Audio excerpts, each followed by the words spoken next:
मेरे पाकिस्तानियों, मुल्क के हालात का आपको पता है और एक बहुत बड़ा डिजास्टर जो है वो हमारे करीब आ रहा है।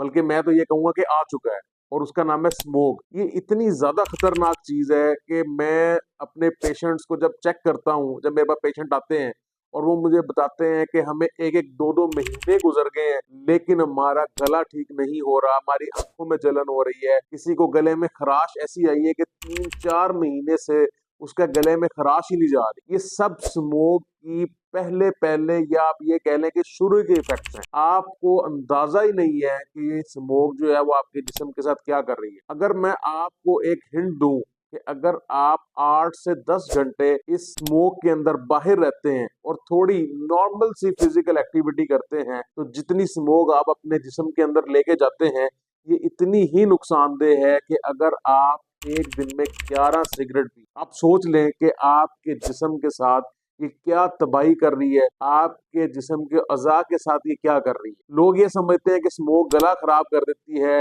खांसी कर देती है, आंखों में जलन कर देती है, लेकिन ऐसा नहीं है। ये दिल के अमराज कर सकती है, ये आपको क्रोनिक डिजीज कर सकती है, ये आपके गुर्दों को इफेक्ट कर सकती है। जो प्रेग्नेंट फीमेल्स हैं ये उनके बच्चों की ग्रोथ के अंदर हर्डल बन सकती है।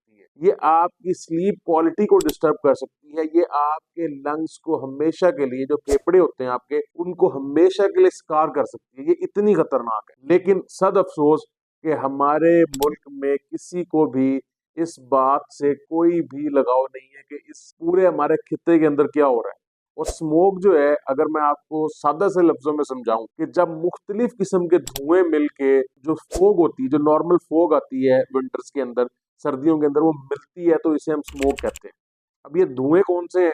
जो आपकी गाड़ियों से निकल रहे हैं, जो आपकी फैक्ट्रियों से निकल रहे हैं, और स्पेशली जो आप खेत जला रहे हैं, जो इंडिया खेत जला रहा है, जो पाकिस्तानी खेत जला रहे हैं। हम मैं कहता हूँ कि पूरी दुनिया में इतनी ज्यादा टेक्नोलॉजी आ गई है लेकिन हम अभी तक उन ही पुराने और घटिया किस्म की चीजों के ऊपर बैठे हैं। खेत को आग लगाते हैं, उससे जितना धुआं निकलता है, जो हमारी फैक्ट्रीज हैं उनमें कभी भी फिल्टर इंस्टॉल ही नहीं होते, और अगर फिल्टर इंस्टॉल भी होते हैं तो वो एक्सपायर कर देते हैं और उनको रीन्यू नहीं किया जाता। ये सब धुआं जो है जब हमारी फिजा में स्मोक के साथ मिलता है तो ये बनाता है स्मोक।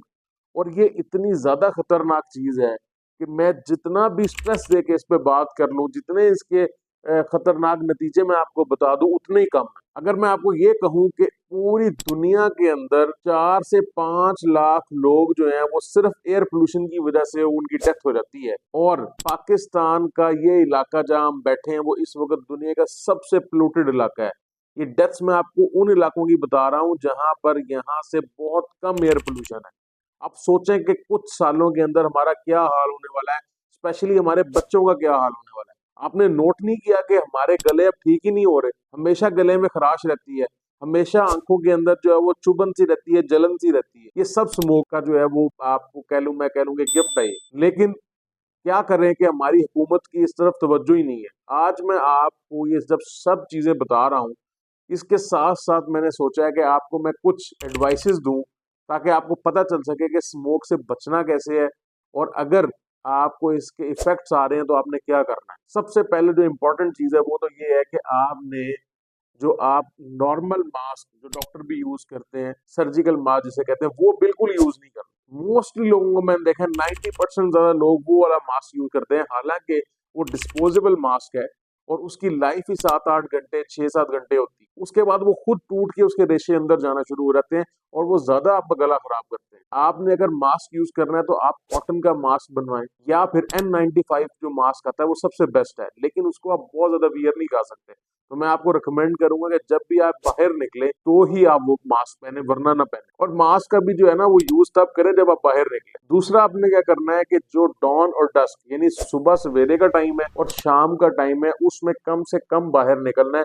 और मुझे ये पता है कि ये इतना ज्यादा पॉसिबल या प्रैक्टिकल चीज नहीं है, क्योंकि ऑब्वियस सी बात है कि जिसने भी काम पे जाना है, स्कूल जाना है, कॉलेज जाना है, यूनिवर्सिटी जाना है, या अपने किसी वर्क प्लेस में ऑफिस जाना है, उसने सुबह ही निकलना है और शाम को वापस आना नहीं। लेकिन अगर आपके पास चांस है या आपके पास मौका है तो आप कोशिश करें कि सुबह को और शाम के वक्त कम से कम निकलें, क्योंकि उस वक्त ये बहुत ज्यादा हो। दूसरा, आप अपनी फिजिकल एक्सरसाइजेज या फिजिकल एक्टिविटीज जो है उसको बाहर लिमिट कर, अंदर घर के अंदर करें जितनी आपने करनी। तीसरी चीज जो इसके अंदर आप बड़ी इंपॉर्टेंट कर सकते हैं वो ये कर सकते हैं कि आप अपने कमरों के अंदर एयर प्यूरिफायर्स जो होते हैं, मशीन्स आती हैं इस तरह की जो एयर आपको प्यूरिफाई करती हैं, या स्पेशली ऐसे प्लांट्स जैसे स्नेक प्लांट है, मनी प्लांट है, ये भी आपकी एयर क्वालिटी को अच्छा बेटर करते हैं और ये इंडोर भी उग जाते हैं। अपने घरों के अंदर, अपने कमरों के अंदर लाजमी इन मशीन्स का, नहीं तो एटलीस्ट इन पौधों का इस्तेमाल करें ताकि आपके घर के अंदर जो है आपकी एयर क्वालिटी जो है वो अच्छी रहे, क्योंकि ये जो स्मोक है आप इससे बच ही नहीं सकते। इतनी ज्यादा ये खतरनाक चीज है क्योंकि पूरे आपकी एयर के अंदर इस वक्त